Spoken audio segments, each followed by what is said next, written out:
Here is one of those tricks that every builder should know about. This thing could save you a lot of frustration in the future, even though it's not going to save you any money.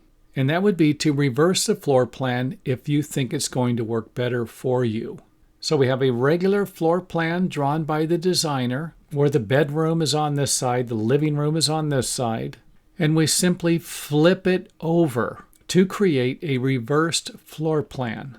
And I'm sure everybody knows that you can rotate a floor plan if you need to. For example, if I don't want the front door over here, I can rotate the entire house to where the front door is over here and the back door is over here, or vice versa. However, something you might not have thought about would be rotating it and reversing the floor plan.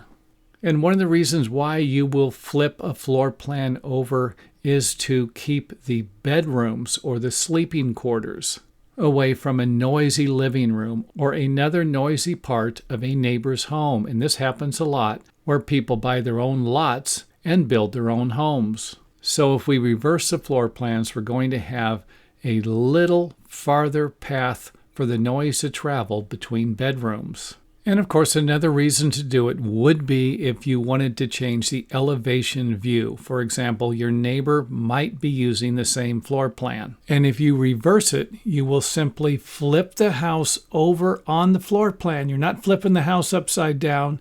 You're flipping the floor plan over and you're building a different house.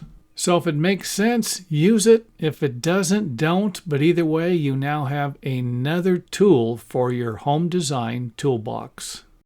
And thanks for watching. Don't forget to check out some of our other videos on YouTube. And if you can't find the videos on YouTube, make sure that you visit our website to find a complete organized list of all of the videos we've made so far.